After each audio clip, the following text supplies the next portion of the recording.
E se dentro dessa linha, se a gente tem a ideia do Sol como o governante do dia, da luz, luminar maior, que como nosso Salvador, e o ar a presença, né, constante e perene do Espírito, do Altíssimo, né, onipresente, né, uma onipresença desse elemento que é o ar, né, a gente também pode inferir que a Lua, chamada Rodesh, como ela é o luminar menor em relação ao luminar maior, certo? É um luminar menor.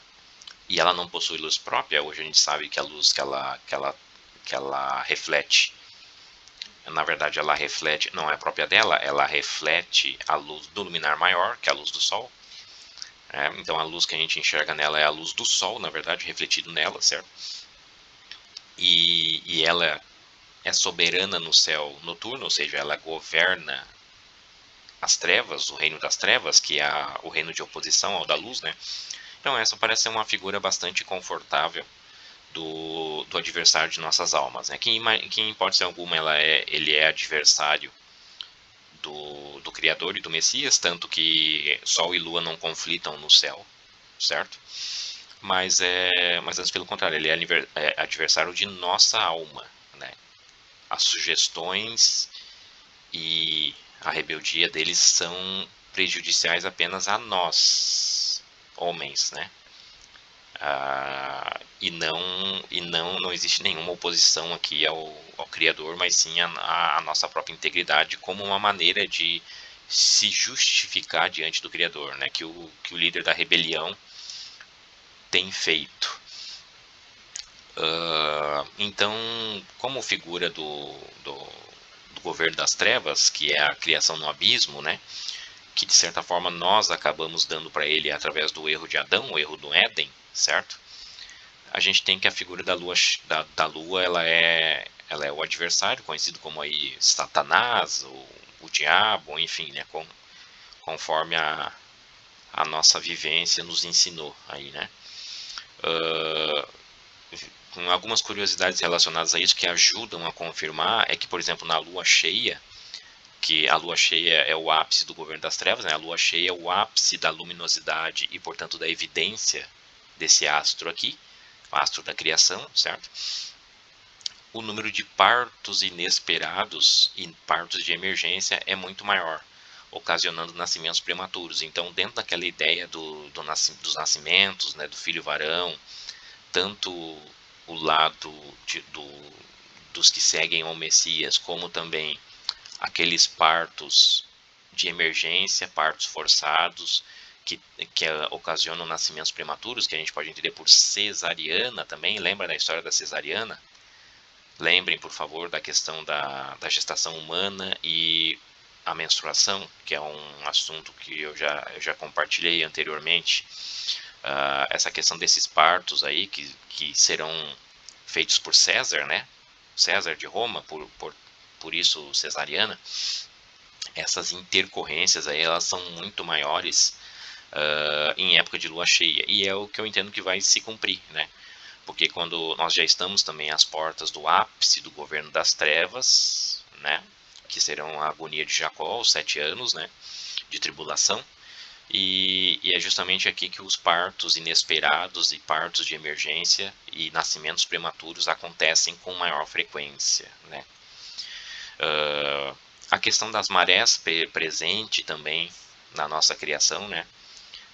Hoje já está posto que a Lua é que influencia as marés. É claro que eu também posso interpretar que é o afastamento do Sol que influencia, mas tanto um quanto o outro, né? Acabam tendo o mesmo efeito.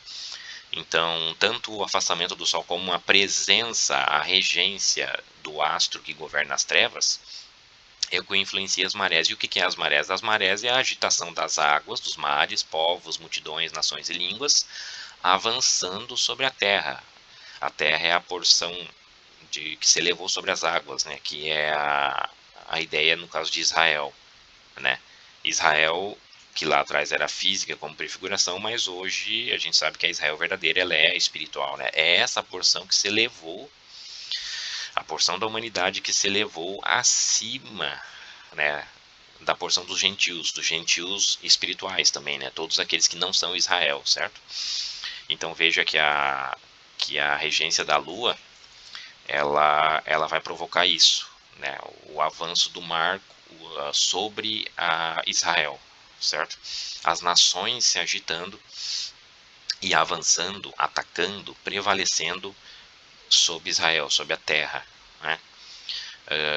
Também, como curiosidade, os parasitas ou os vermes, né, no corpo vão se multiplicando conforme vai se aproximando da lua cheia.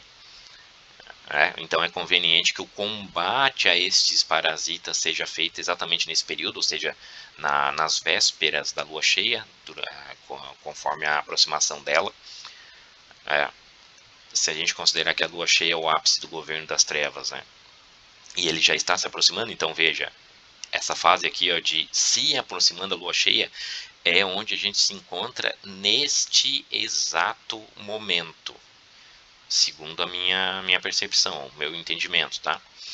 Então, os parasitas, os vermes no corpo vão se multiplicando exatamente agora, é a fase de maior multiplicação delas. Eu acabei de comentar que o que a gente tem visto nos nossos dias, com os nossos próprios olhos, talvez seja inédito na história da humanidade a questão da rebeldia e das aberrações que estão sendo executadas pelos homens, não só no sentido de violência, mas como, inclusive, também no sentido de rasgar prefigurações, né? Como as questões, por exemplo, de gênero, de conduta dos seres humanos, né? Com seres humanos hoje se comportando como animais, como, enfim, vocês sabem do que eu estou falando, né? Essa, essas pessoas que se identificam como bestas do campo, né? E aí elas agem assim, ou seja, esse tipo de coisas, né? Elas nunca houveram na história da humanidade, elas estão havendo com abundância exatamente agora. Então a gente entende espiritualmente, né, que o que tem perturbado o corpo do homem, né, que a gente pode chamar de parasitas, eles estão multiplicando com muita força agora, né? Basta ver o resultado que a gente já está vivendo, né? A gente já está vivendo uma Sodoma muito agravada, muito pior ainda, né?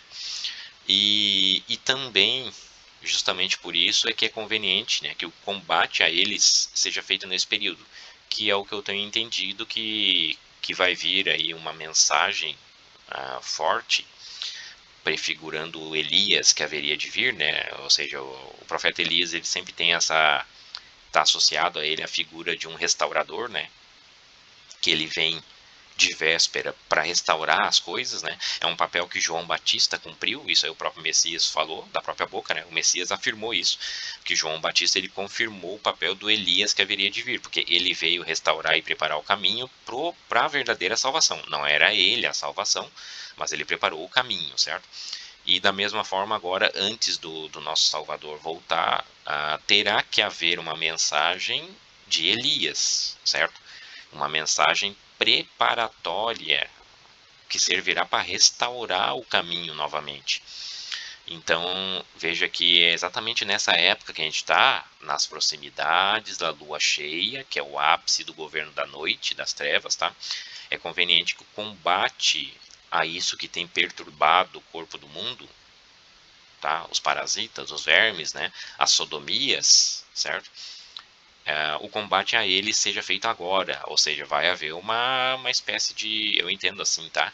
E já estamos próximos disso, nos próximos dias, na verdade, isso deve acontecer. Vai haver um combate contra isso, contra esses desvios que estão sendo feitos, certo? Na própria lua cheia também os animais, ou seja, as bestas da terra, eles ficam mais agitados, naturalmente, né? Lembrem que a questão da agitação tem a ver com as águas agitadas do Eufrates, né? No profeta Isaías lá, que o povo estava preferindo as águas agitadas da Babilônia, do rio Eufrates, que é o rio que molha, que banha e que dá de beber a Babilônia, e não estavam rejeitando as águas mansas e tranquilas de Siloé, do enviado, ou seja, aquelas águas que banham Israel. Claro que ele estava se referindo ao Messias, né? Então, quando a gente fala em agitação, nas marés, por exemplo, é isso, né? Quer dizer, é a manifestação da Babilônia com águas agitadas, agitando também os animais, as bestas da terra, certo? É exatamente agora na lua cheia, no findar do sexto dia, né? Lembre que no sexto dia foi criado o homem, mas também as bestas do campo, né? E essa dicotomia, esse cenário binário, vamos dizer assim, é o que nós teremos exatamente agora, né? Com as bestas do campo, né? Os homens que se comportam como animais aí, ficando